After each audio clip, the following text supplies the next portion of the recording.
Hey everyone, this is Randy Kim from the Bun Me Chronicles podcast, and I am joined with a familiar face, a good friend, Nisha Mody.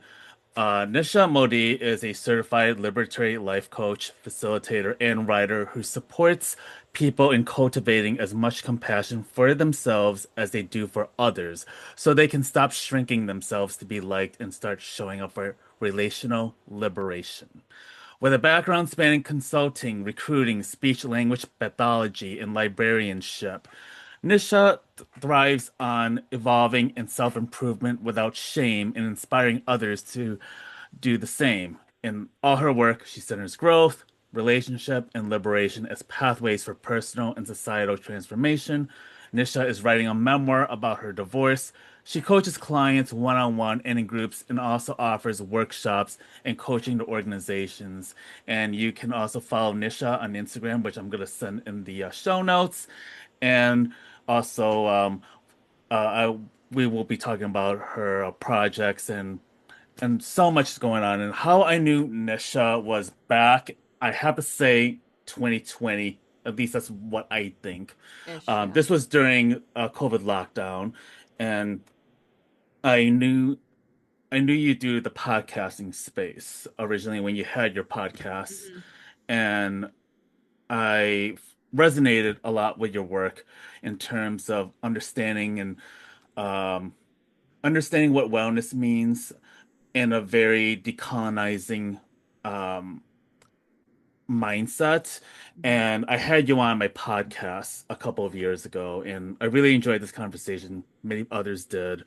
And we have definitely hung out together a few times. And I gotta say that I have seen so much in your evolution the last couple of years. You went from being a librarian to having your own, um, I hate the word business. It feels a little, it feels very reductive.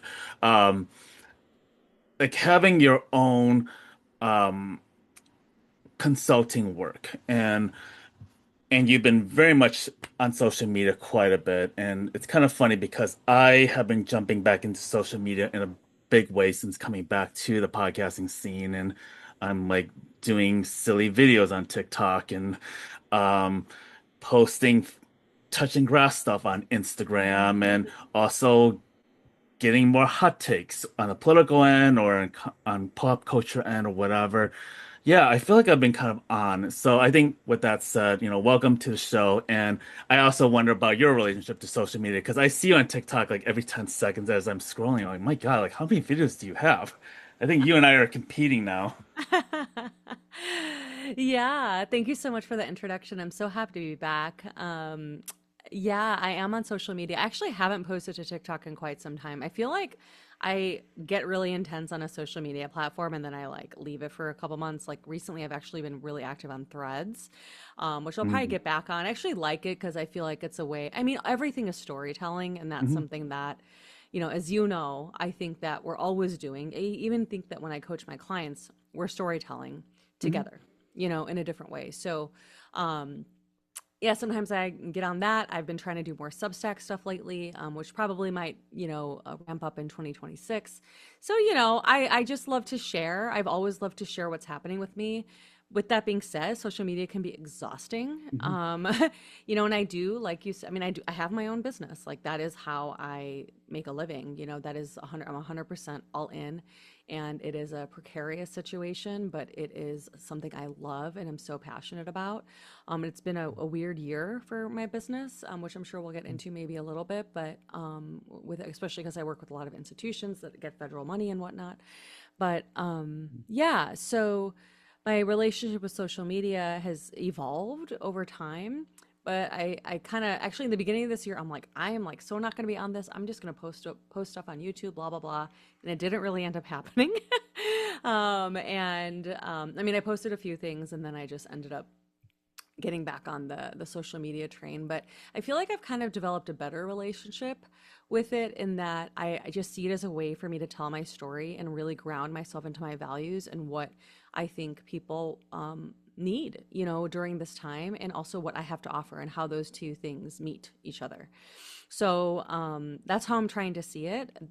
With that being said, There have been a couple times this year where my right thumb is in pain from scrolling and posting, and it feels like embarrassing sometimes. But it is a way that I am able to share, and I think right now more than ever, it's important to share and what's coming up. Yeah, I feel like for this year, like my relationship to social media is very interesting. Like, there's a lot of things that do outrage me on a daily basis with Mhm. what's going on in Gaza and what's going on with other genocides that are happening, and obviously what is going on with the US government and how civilians are being treated. I also have this I also have this like emotionally detached relationship with social media, if that makes sense, because like I don't take it seriously enough. Like I don't get so consumed by getting into comments. I don't get Yeah. consumed in getting to back and forths. I mean, if I do, it's usually like I'm just making a very funny joke at some, Nazi and um, but I have a sense of humor to the point where it's like I just like to entertain on social media. Yes, I also want to bring content too. And that is to also say that the algorithms never likes me because it's confused as Mhm. to which direction am I going into. Like I could be doing restaurants, I could be doing dancing on TikTok, I could be doing self-care. I could also be doing political hot takes in my podcast. So there's a lot of different avenues, and I feel like I'm kind of like hitting all of them at the same time, and not because, um, well, I don't know if it's a dopamine hit that I'm carrying right now, but I just feel like this creative energy has been like enormous right now for me, and I'm just more like, yeah, I just want to, be the actor on my own Instagram, I guess. I don't know if that's the best way of putting it. Just kind of like having fun with it and seeing what happens. Do you feel that kind of way? Do you feel that kind of relationship with social media in that sense? Yeah, I think it's interesting. Yes and no. Um, I do. It's so hard, when I mean, literally, these apps are designed to just give us these dopamine hits. And if you are like running a business or something like that, and you are hoping maybe you get a client or something comes from it, you might. I mean, I know so many people, other business owners, where it's like you don't want to feed into algorithm, but if you don't do the Mhm. stuff that is trending or whatever you want to call it, no one's going to see your stuff. And if you're spending your time creating content, you want it to be seen. So it's so challenging, I think, specifically as a business owner, Mhm. because I'm not just doing it as like my personal platform. I think I'd have a lot less attachment, I guess, to it. But at the same time, I think what I've been able to do is just say, I'm going to be true to me, because what I've noticed, at least for, my clients and everything, is that people enjoy my storytelling. They Mhm. enjoy hearing about me and seeing me genuinely and authentically. And I feel like the word authentic has gotten so like reduced, Overused. but Yeah. yeah, Hmm. overused. But truly, like just seeing me in my wholeness. Maybe that's a better way of putting it. Hmm. And I think that is received, Hmm. and that might mean a like or a comment. Like, I'm not trying to go viral. I actually wrote this on Threads the other day. I was like, I'm not trying to go viral, and I want people to know that they don't need to keep themselves small while the patriarchy is ruling everything over us. And if I Hmm. can spread that message, that's what's important. And it is really hard with all the doom scrolling, and I just try to engage as much as I have capacity for. This year specifically has been interesting in that halfway through the year, um, someone reached out to me basically saying that, I had impacted them so much to leave Hmm. a relationship. And Wow. I didn't even know, anything that was happening. And, I literally learned this the weekend after the ICE raids and everything started happening in LA. So if it's such an interesting like juxtaposition, because it happened in LA and now it's happening in Chicago. And as you know, Chicago is where I was born and raised, in the suburbs as well. And so um hearing that from her helped me recenter why I'm doing what I do. Mm. Not to say that that means I don't care about what's happening in Palestine and what's happening with ICE. Of course I do, but it helped me recenter. What is Nisha here to do? What is my role? What can I Mm, do? Because I cannot do everything. So, how am I going to put my focus on what I can do to impact people's lives? Because I know I am. And mhm, you are too, Randy. Like we all are in our own mhm, ways, while still lifting up marginalized voices, while still speaking up for the people who are being harmed by this current administration, as well as previous administrations, too. It's not like mhm, Palestine, October 7th was under the Biden administration, and decades before, what's been happening in Palestine has been under all the administrations, right? And so, how am I constantly calling attention to that while also calling attention to how patriarchy keeps us small and how patriarchy and colonialism and capitalism has um, like how are we uh, noticing the voice in our head and how it is colonized, how it mhm, has how we're equating our work with our worth, which is like capitalism. How are we valuing ourselves based on the male gaze, and how does that actually impact how we show up for the collective? So that's something that I've, been able to do better the second half of this year, and instead of just being in despair because it's so hard not to. And that focus has really helped me. We'll see how long that lasts because things are just happening one thing after the next, and it's awful. mhm, I mean, I don't have any words. I mean, you've been doing some great episodes recently, to, pay attention to what's happening in Chicago, which I'm so happy, especially, I lived in the city for 10 years. And so just hearing about what's happening on the very streets that I lived on and was around and the places I went to, it's just like, it's very surreal. So, yeah.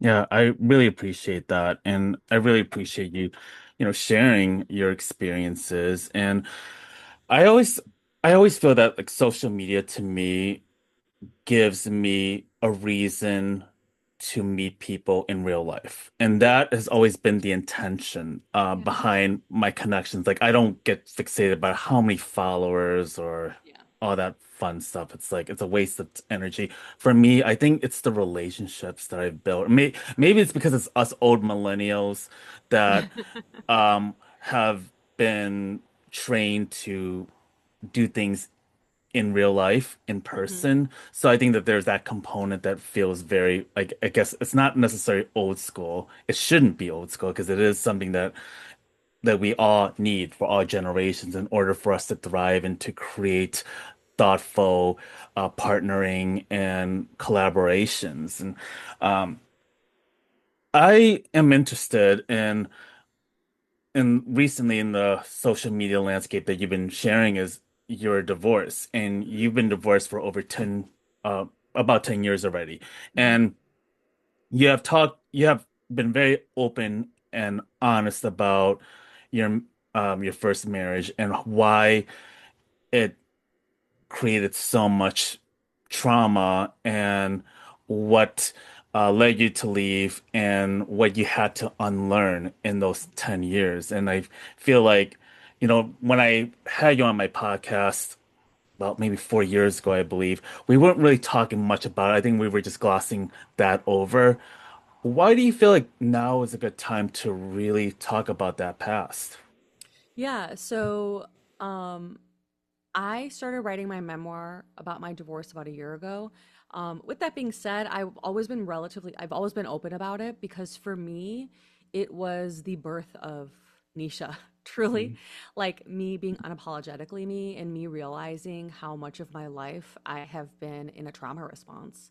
And I have been very hyper vigilant. And for those that don't know what that means, it's like someone you're just like always walking on eggshells, waiting for the other shoe to drop, like wondering when something's going wrong. mhm, And I grew up that right way. My mom was very much like that. And that's why my memoir is also going to be about my mother wound.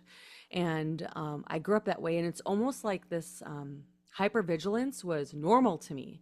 So much so that after I got divorced, I got my own place, my own apartment just for me, and I remember getting all like the furniture I wanted, decorating it my place how I wanted, like really making it my own. And I had gotten everything, and never forget sitting on the couch thinking, this is the moment I was waiting for. I have all my stuff the way I want. I have my own place. I'm divorced. Like my divorce, I know a lot of people, there's a lot of grief after divorce. For me, it was just like celebration. I think a lot of my pain was during the marriage. more so.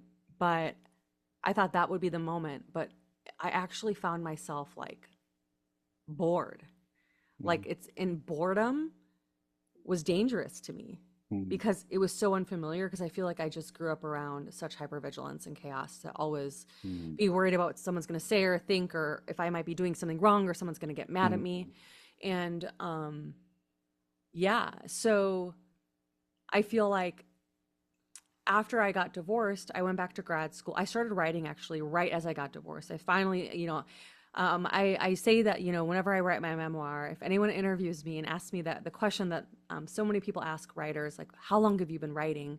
I'm going to say I started in my early 30s because so often writers are mm, like, ever since I could pick up a pencil or whatever. And I'm not knocking that, but mm, I also think it's really important to name how sometimes our creative outlets come to us later in life. mhm, And don't get me wrong, I always enjoyed writing. Like I would take writing an essay in college a million times over taking a test because I loved doing it. I just never thought about it as like a career. So sure, I was a writer before that, but I never really like I had like a blog like while I was married. But I really like stepped into my truest self-expression after my divorce. But then I went back to grad school. A lot of the reason I think it's taken me so long to start this memoir is more like life. mhm, And at the same time, I think I had a lot of healing to do. So, after I got divorced, there was a lot I was realizing about my relationship with my mom. And I was really coming from a place of blame to her, blaming her for how, she raised me, blaming her for mhm, how hypervigilant she made me, all this, blah, blah, blah, blah, blah. I have, and I've been divorced for a little over 11 years now. I have really come to a beautiful place with my mom where yes, I feel like there were certain things and ways I was raised that I'm not happy about. But in the past few years, and I know this is going to sound weird, but I really started to see my mom not just as my mom, but as like a human being who has her own mhm, story and her own pain and mhm, her own challenges. And who, I'm so glad my dad, for an Indian man in that generation was very equal and did a lot around the house, but he was also very emotionally repressed and not available for my mom. And she really didn't have anyone, being a new immigrant in this country, to express herself with. And I can't even imagine what the impact of that is, especially for my mom, my mom's a creative, she's an artist, and she is a deep thinker, and I've always appreciated that about her. But I wasn't in a place yet, I think, to write this memoir right away because I think I had a lot more healing to do. mhm, And like I said, there was also just logistically, I went back to grad school, I started a new job, I started writing again, but then I started my own business. So when I started my own business, my attention had to shift to that. And then last year, I was like, okay, I started my fifth year of my business in July, and I'm like, okay, I'm ready to write this memoir. So it's a mix of like how life went, as well as now I feel like I'm writing this with a really good mhm, distance, which I think is helpful for stories about around pain, because mhm, I can kind of, I mean, don't get me wrong, like I do get re-traumatized a little in my writing, my mhm, memoir writing process. Things have been a little hard, but I have a lot of tools, and two, I think it's because I'm less close to it. From a time perspective, I can um, see it from different perspectives, right? I'm not just like straight in it where I can't see myself. I'm able to, have some distance from it and turn toward myself in more directions than before. mhm. When you were married to your ex-husband at that time, what did you see in him at that time that made you fall in love with him, or at least that you felt like Yeah. you were in love with him? Because I wonder about how we were growing up. I think I'm curious about what you shared of your upbringing and how that informed the standards or expectations you have of a relationship. Yeah, such a good question. And this was actually the first part. I was writing this part about how I fell in love with my ex-husband in my memoir back in April. And it brought up a lot of shame for me because I thought, oh my God, like, I can't believe I fell for this. Like, I can't believe, like, I liked this person. Like, I would never do that now. Um, but I also have to remind myself that that is who birthed the me now and today. And It's just a different version of myself. Hmm. And that version of myself I have so much compassion for because yeah, I mean, in many ways, I grew up in I have a very loving home. I never ever questioned if my parents loved me or, they always made time for my brother and me, almost too much time. Hmm. My mom was very controlling. My dad was more passive, and in a lot of ways, I grew up in a more matriarchal household. My mom had like kind of the power in a lot of ways. My dad was more passive, like I said, emotionally repressed, and my mom. I mean, they made decisions together, but I feel like my dad kind of had to acquiesce at times because of how firmly my mom believed in things. I grew up in a relatively strict household, and when I say that, I have friends, especially South Asian friends, who had stricter parents than me. I mean, I wasn't allowed to date. My parents were strict about me seeing friends and stuff, but that's not like I never saw friends. I mean, I went to prom, I did things like that, Hmm. but I felt very constricted at home, and all I wanted was freedom. And I just kind of Hmm. I describe it as like it's just a very square household. Everything's by the rules. This is how we do things. There's just like no fun. And I Hmm. remember I just wanted to play more. I feel like everything, especially with my mom, was about work. We have to do this. And I remember like one of my whole winter breaks was us redoing the tile in the kitchen in this really beautiful design that my mom made. But I'm like, this isn't how I wanted to spend my winter break. I felt like every Saturday morning, and I feel like this sounds so Hmm. like silly, but like at the time it did matter. Every Saturday morning when all of my friends were watching Saturday morning cartoons, I went grocery shopping with my mom to 5 different grocery stores to use all the coupons and get everything on sale. And I just kind of feel like a lot of my playtime as a child was taken from me. And it is actually a huge reason that I didn't want kids as I got older. One, I saw my mom, sacrifice her dreams of being an artist to have like a stable job and to be a mom. And two, because I think, on an unconscious level, I wanted freedom. And I knew that if I had kids, that would, make it hard to really feel Hmm. free as a parent. And that's all I wanted. And I feel like in my family, my dad, like I said, was repressed. Dad was probably on, neurodivergent. Um, my brother also had similar challenges, and I felt like, and I know this is an ableist way of looking at it, but when I was younger, I didn't know these terms, and you just grow up around kids and stuff like that. I kind of like resented growing up that I felt like the only quote unquote normal person in my family, and all I want to do is just get the heck out of there and leave. Now I don't feel that way. I've done a lot of healing with my own brother too, in the ways that I've treated him in the past that I'm not proud of, and healing with my mom as well. But I really just wanted to get the heck out of my house. Hmm. And I thought that the two ways I could do that was go to college and find a man, because I knew that being with a person, and of course, I wanted a guy who was fun and lived on the edge and was different. Because I was just always so curious intellectually. I really liked thinking about philosophy. I really liked thinking about life. So my first two very serious relationships were with with Indian guys, and I did date at that time. I did really still want to be with a South Asian person, who smoked a lot of weed, and both of them I oddly loved the fish and jam bands, and I just thought that was cool and different and an escape, and they were willing to take risks, and my family wasn't, and it ended up getting me into my abusive relationship with my who would be my husband. And I made excuses for his behavior, for the ways he criticized me. I was used to critique because my mom was very critical. So Hmm. all of this stuff just led me into wanting to escape. And that's one way I describe my memoir. It's like really understanding the difference between escape and freedom. Like I wanted to escape my family, and I escaped into the arms of my now ex-husband. I thought that was freedom, but it wasn't, because it just was another manifestation of a lot of the hypervigilance and control that I experienced growing up.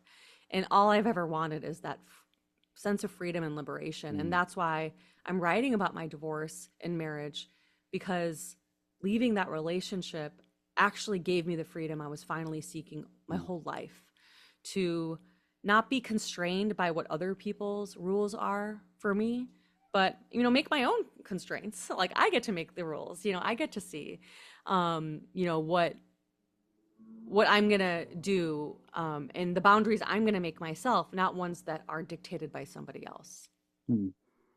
You mentioned how freedom has been like this theme in your life, especially at an early age. And this is very relatable to me because I grew up with very strict parents. My dad was very much hovering over me, and I felt like I did not have a real social life. I was very much confined to my house, and it was very restricting. And I think when I got out of high school, I remembered how I wanted to just uh, rebel against Hmm. everything that my dad taught me, and I wanted to do things my way. And I felt that through my 20s, I was in the search of trying to get out of my bubble, and which led me to move to South Korea, like in 2009 in my mid 20s. And, you know, I noticed how much I love traveling, how much I really don't value being in relationships in a way because I don't want to have children, even as a gay man.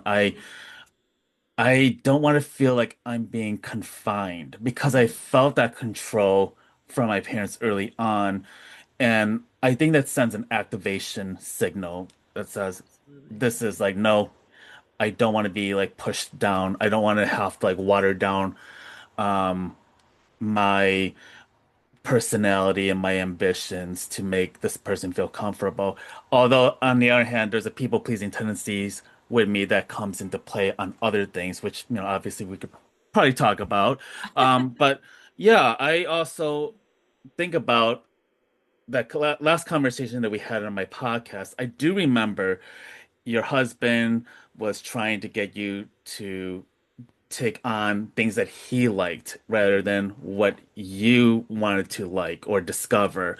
And one of them was sports. And it's very funny because back in the 2000s, man, I was really into my sports. I would listen to sports radio. I mean, we're from Chicago, so I would, nerd out, and I always feel like that's my straight version of Randy, I guess, because I really had a different personality. And I am very curious about what did you have to do to make him feel comfortable in that sense? And what weren't you able to do in terms of your discovery and like what you actually wanted to do deep down but was afraid to not take on? Yeah. It's such a good question. And to be honest, I met him when I was 24. And I just finished college. I'd actually just got out of another relationship with, Mm, the other fish Indian guy a few months before I met him. And he was like my first love. mm, And I think one thing I've always struggled with, and this is kind of like where a lot of connection comes with between like career passion and like relationships.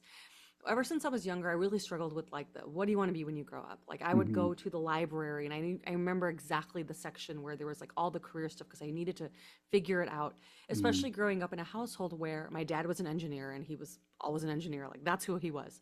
My brother, ever since he was like 12, knew he wanted to be an engineer, mm, especially like for aerospace, like for flying things, which is exactly what he does today and has done for the last 25 years.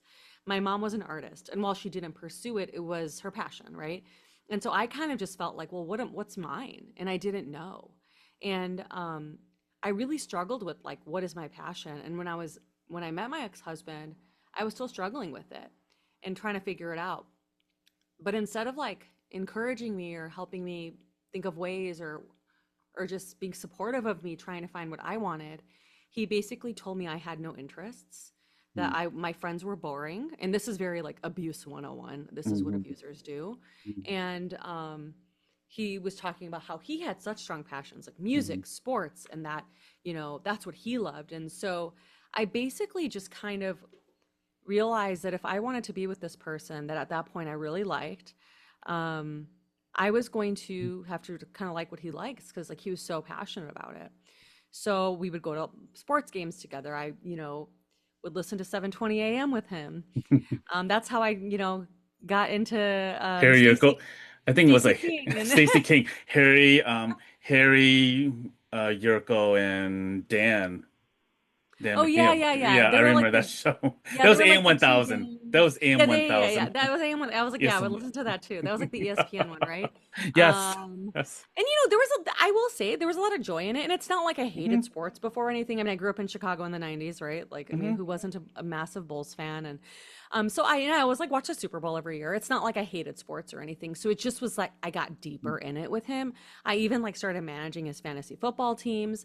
I would go every Sunday to hang out with his friends to watch all the football games, and it was like me. I was like the only girl. We were so codependent immediately. Like literally a month after we started dating, he basically moved into my studio apartment, which I had just moved into in Chicago, leaving my parents' place. So it got very enmeshed and very codependent right away. We were constantly together. The only times we weren't together was basically like because we were at work. And like to the point where I just didn't even know who I was without him, and I didn't want to. And that literally is what codependence is. And I, like I said, would basically love everything he loved, and when I did that, that made him happy and him into it. So it just all like folded into each other. And in terms of the music, I would go to all these Fish shows with him. I would go to all this stuff, and I would say, when it was the stuff I liked, in the band maybe he didn't like, he was more likely to say no. And I remember one time when he finally was like, oh yeah, let's go, like, trying to be appreciative of the stuff and respectful of the stuff I liked, he like ruined the experience. And he would do the same thing when I'd go to my friends' weddings versus his friends' weddings. He would get really, really drunk, or he would complain, or it was just really awful, and it would just ruin my experience for my friends. But for his friends, of course, I mean, first of all, I'm just not going to be a person who's going to ruin the experience for anybody at someone's wedding of all places. But that was how he held control over me. When he felt like he wasn't in control, that's what he did. He would make himself the center of attention. I mean, I would definitely say, I mean, that he definitely has narcissistic personalities traits. So yeah, that's how it all like played out. And like I said, I learned a lot of cool stuff about music. I learned a lot of cool stuff about sports, but I'm really happy that now I do watch sports still, and I'll talk to my current partner about sports, and but then I won't sometimes. And it's like it's never a problem. It's just something that we can talk about, but it's not going to be something that like is do or die. Hmm. And the interesting thing actually, and I was reviewing this from like reviewing some old like G chats for anyone out there who ever used G chat, like the chat function on Google, like Gmail, right? Hmm. Which I think was probably killed by social media. But like I found these old ones where it's just, and I remember like three times where my ex-husband basically was like, we have nothing in common, we have no interest. And he wasn't wrong. He was actually very right, but I just was like, no, like I was trying to convince him, but then he also had his own challenges that I was trying to support him through. And but ultimately that's what ended up to me leaving, is that it's not just that we had nothing in common, because I don't think people have to love the same things. Like my current partner and I, we like both have things we love, but we also have the things that we're very passionate about. Like he loves volleyball, and I love that he loves it, but I'm not going to like go to all these volleyball games with him or anything. It's not something I have a strong interest in, and nor does he expect me to. And I think that expectation for my ex-husband was there as well. It wasn't just like I was just capitulating. It was also that he was expecting me, and if I didn't go to that with him, he would get really upset. And it would honestly, if I hadn't done that, it would have led to the breakdown of our relationship much earlier. But I wasn't willing to do that yet. I met your current partner, George, and very lovely guy. He is an older white man, and I'm very curious, like when you ended your relationship with your ex-husband, how did it affect your pursuit, or how you want to be in a next relationship? And how do you try to unlearn a lot of the things that you don't want to repeat again? And what did you set for yourself for that next relationship before George entered into the picture? Yeah, yeah, absolutely. So I had since I got divorced, I've had two serious relationships, both with white men. A couple things. I mean, I definitely was like continuing to work on my codependency, which ironically I started learning after starting to go to Al-Anon. My ex-husband went to rehab, and he started going to AA, and then I started going to Al-Anon, which for people who don't know, people are probably more familiar with AA, Alcoholics Anonymous, a 12-step recovery program. Al-Anon was basically also a 12-step program, but for people who had loved ones who were alcoholics or had addiction challenges. Because our addiction was the other person. And it really was basically about codependency. So that's really where I started learning. And after my husband relapsed, I started applying the whole idea of detaching with love, which is something that I learned in Al Anon. And when I started doing that, I realized, wow, I really don't want to do the stuff he does. I don't really want to even share what's happening with me. I also started reawakening my politics, which, I didn't mention before. When we met, I was starting to get more politicized. I wasn't really that political in college, but after Mhm. college, I started being more politicized, realizing, things about like social justice and critical theory and all this stuff that I was like, oh, wait, like this all makes sense. And it kind of got kiboshed by my ex-husband. And when I started bringing it up again toward the end of our marriage, he just was not on board. And I'm like, if I can't talk to him about these things, it's not going to work. So one thing I was like, one thing I wanted was someone who I could talk to about politics on some level. Not that we have to agree perfectly, but that we can be respectful and talk about it. Two, I wanted to be with someone who I wasn't going to be codependent with. And now that's been a journey and it still is. But I'm much more aware of my patterns. Another thing that I wanted was I didn't want to get married again. And it wasn't because I got married and got divorced. It actually is more of the political side. And I can probably send you this article if you want to include it in the show notes. But my friend had shared this really great article by Dean Spade. He's a trans activist, called Marriage Will Never Set Us Free.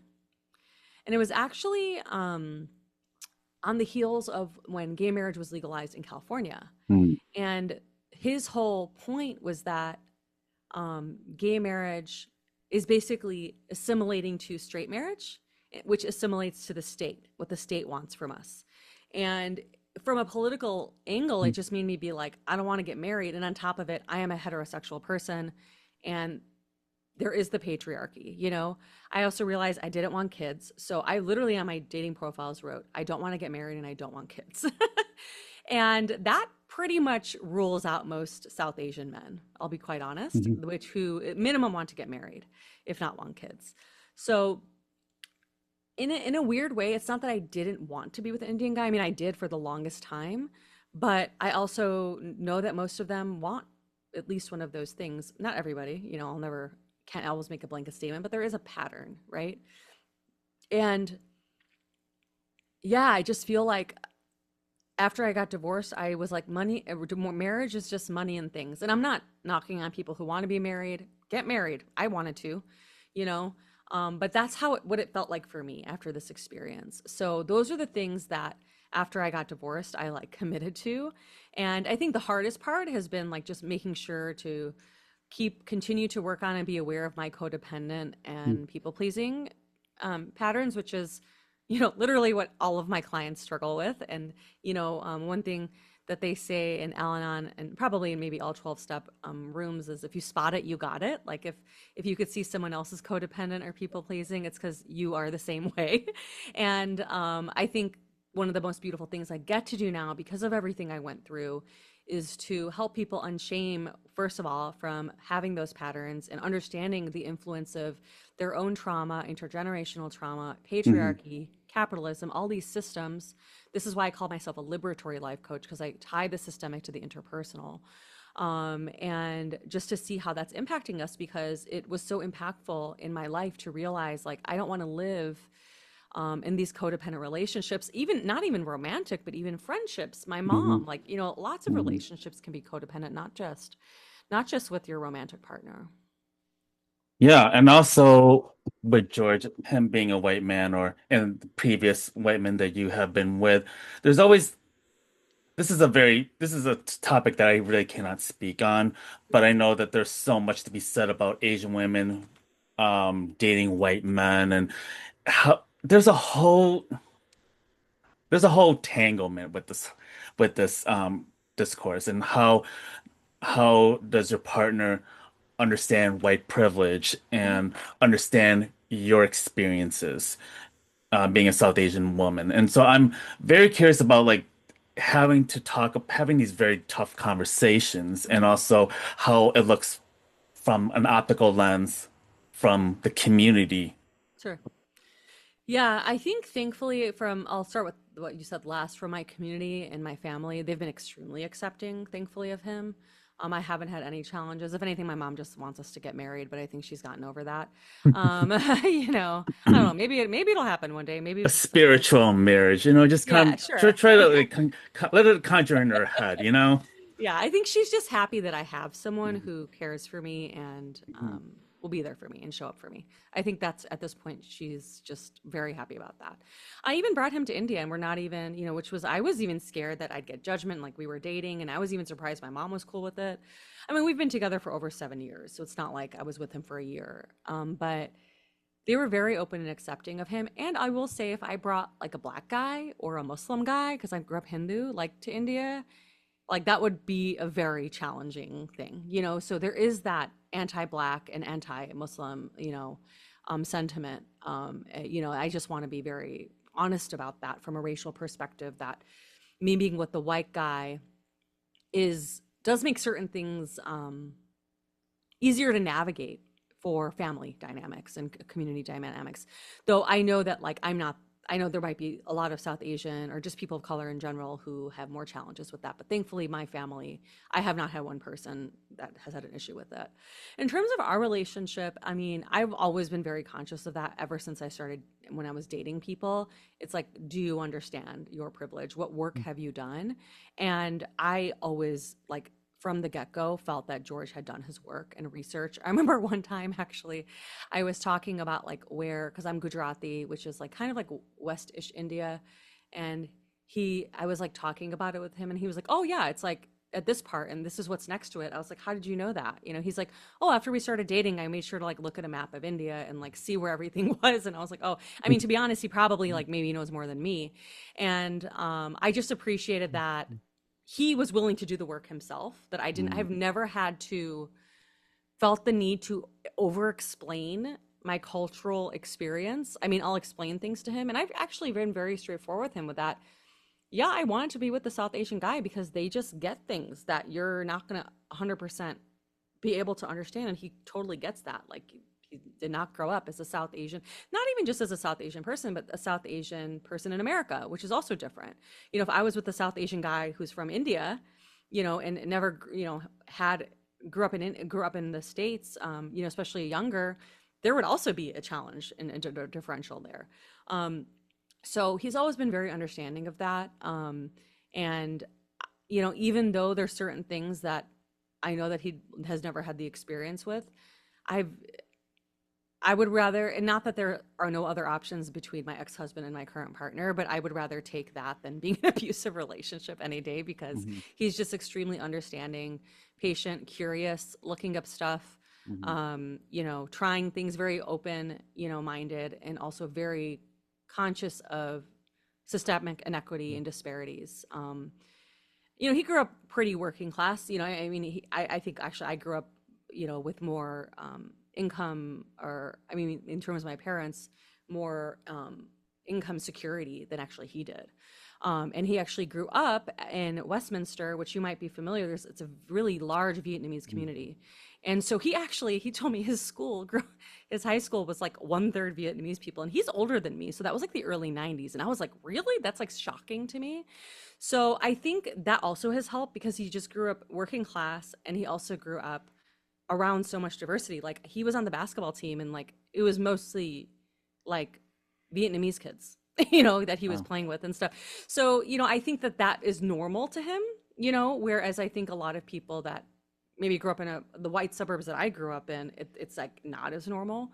So, but I think he constantly works on it. Mhm. And I'll be honest, like, I can't really say in the 7 years we've been together, and I know not every person like a multiracial, is that what they call it, multiracial Mhm. relationship, can say this, but I don't feel like it's ever gotten in the way of things. Like, I think I mean, I will just go on about racial stuff and white people. Like, I have no, like, I have no qualms. Like, I will just say stuff, and he's like, yeah, he just listens. You know what I mean? He's Mhm. not like correcting me or anything.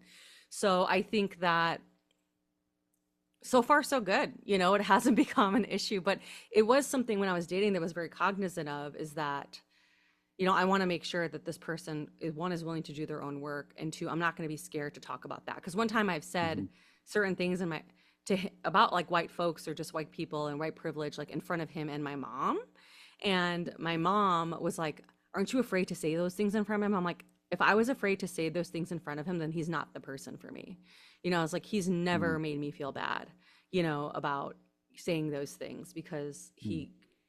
he knows what the challenges and the disparities and the marginalization and oppression is, I mean, from an intellectual level, right?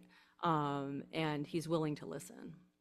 Yeah, I second that with you because having met George, I've always found him to be such a lovely, sweet person, and I also know that I have a very strong personality. Sometimes other people have said that about me, I guess. I mean, or that I come off a little intimidating, and I always feel like that's how I approach my encounters with white people in dating situations, and I feel like that is something to name because I always feel like, okay, let me be a little provocative. Let me see if I could, you know, see how you handle if I say this because that's how I really believe. I mean, a lot of the things that I will say are hot button issues, especially politics. Like I need to be with someone who really gets my experience and understands my politics. And I think that is something to really name here. Yeah. Um, I will say, um,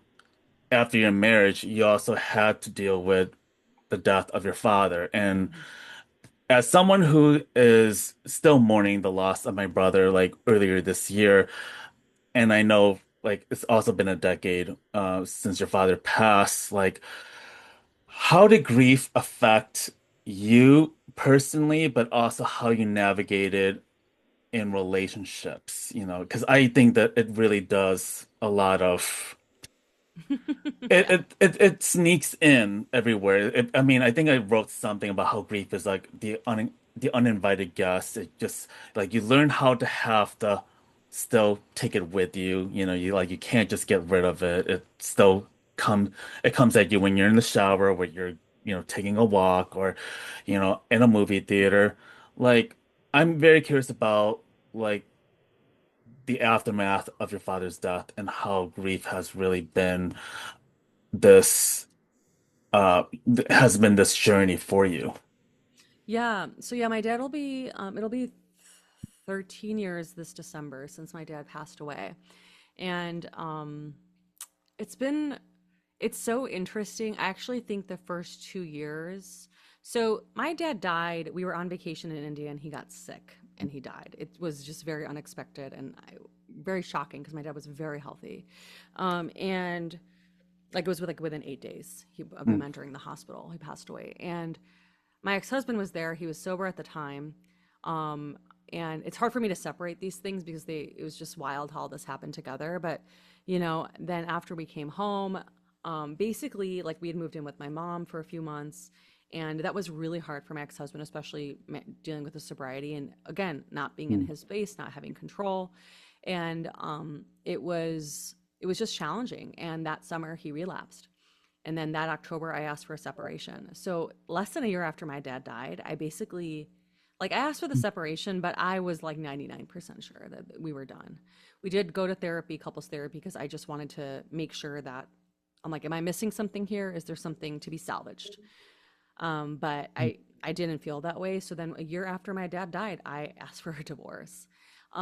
So I feel like I was dealing with so much, helping my mom, realizing what was happening in my relationship. To be honest, when I think of that year, I'm like, wow, like I don't even know how I did that. mm, So that was and I feel like it kind of disrupted a little bit of my grief process. I actually started going to therapy. This was when I first started very seriously going into therapy. So that was 2013 to realizing, okay, I need to do like my dad's stuff.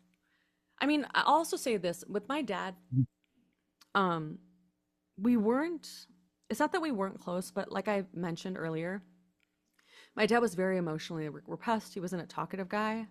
So it was really hard for me to understand what our relationship was. My dad was someone who showed up for me. He was very consistent. he wasn't like affectionate really. Though, you know, I will say my parents kissed, you know, like, and I have a lot of South Asian friends who never even seen their parents like have any physical affection. So I'm grateful that I got to see that as a model. And I think you asked about this before too, like, and I don't think I really got to it, but you know, I am grateful to have seen my parents like have that physical affection. And I am also really happy to have had models of a dad who did not berate my mom or belittle her and celebrated her creativity and didn't put her down for her abilities, which I also see a lot of, especially South Asian men, but a lot of men in general, just threatened by women and their talents because of their own insecurities. But so I'm really glad I had that as an example. But at the same time, I didn't know what our relationship was. So that grieving process was, I was kind of like, who was he to me? But what ended up happening was that it changed the dynamics in my immediate family a little bit because now my dad wasn't there. I didn't realize what a buffer he was. I didn't realize how like he Mm, was this soothing presence. And honestly, it took a couple years for me to realize that. So I feel like a lot of my grief hit me more like 2 years later.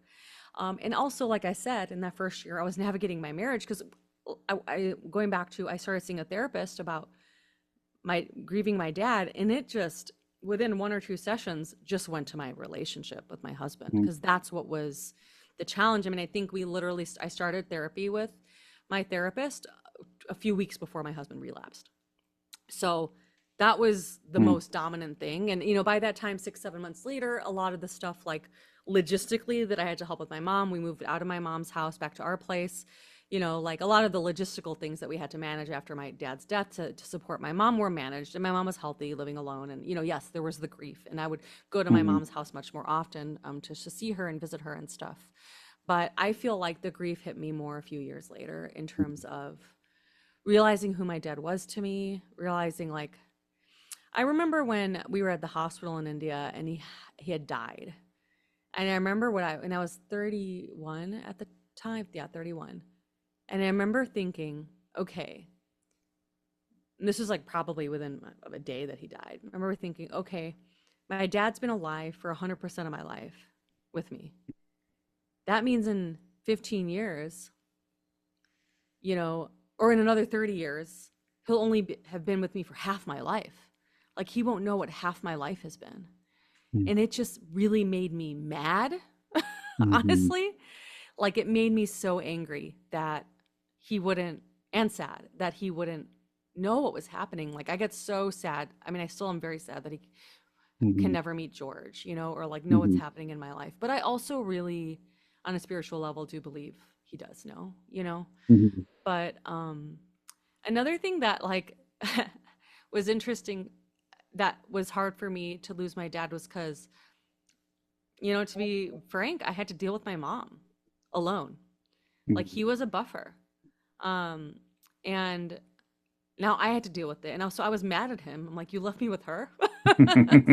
And I remember honestly I'm gonna be very frank again, thinking, why did it have to be him? Because she's the one who like pisses me off.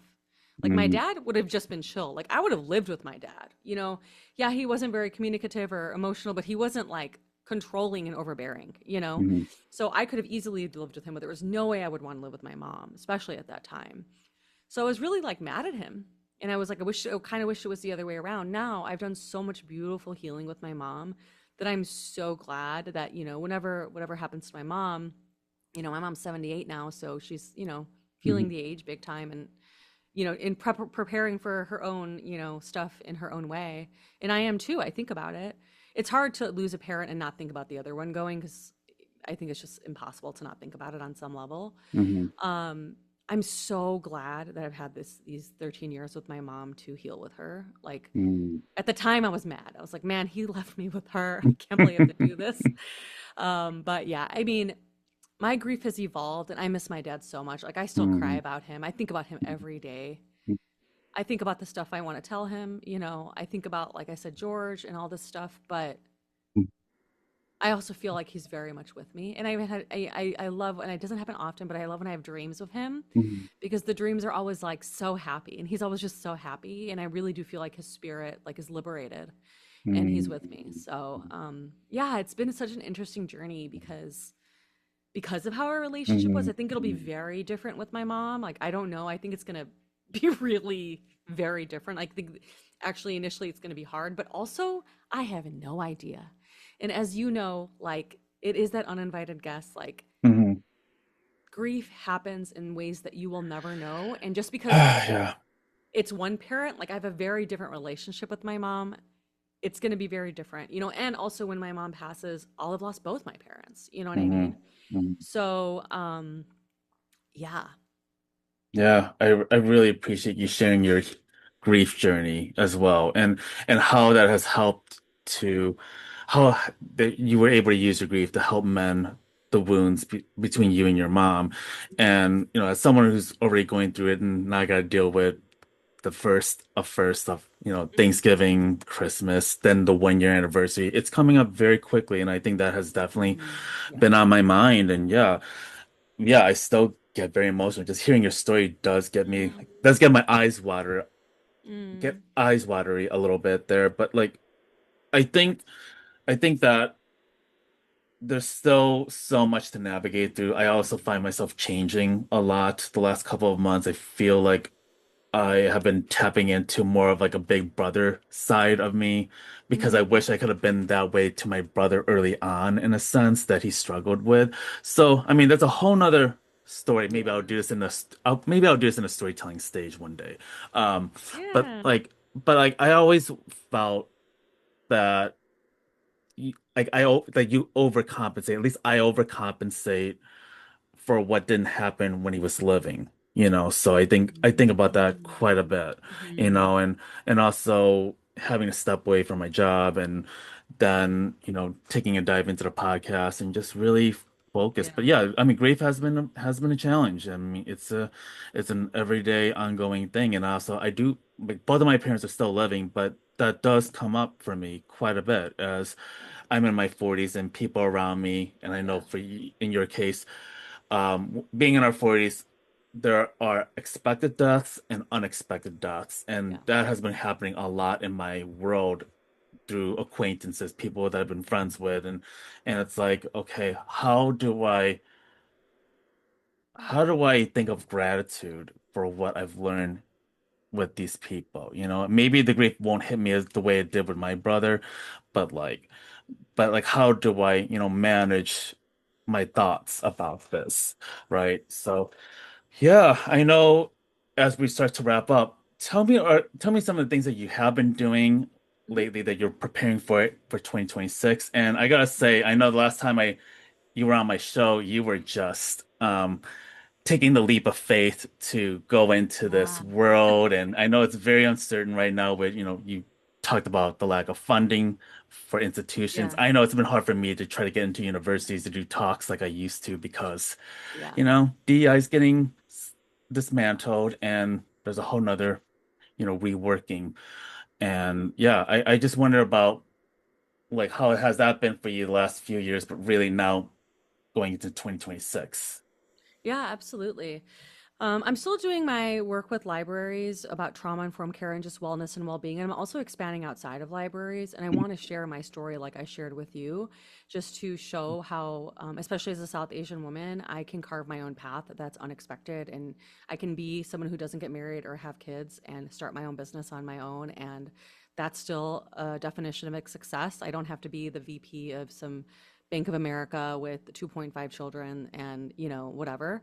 And I think that we need to see more of those stories, and I want to speak more about that. So I'm going to be trying to pitch more speaking opportunities in 2026 outside of the library realm. I'm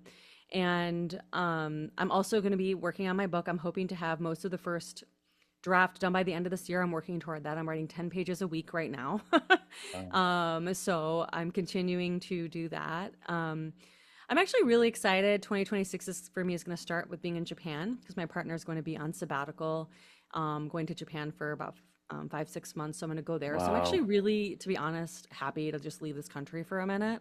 for like a Although I couple heard years. about their prime minister that they'll Oh that yes, I coming saw in. that. Yeah, that's So hang tight on that one too. yeah, So I know. uh, Yeah, we'll see how that goes. So I'll be there. I mean, the plan is to be there for 6, 7 weeks.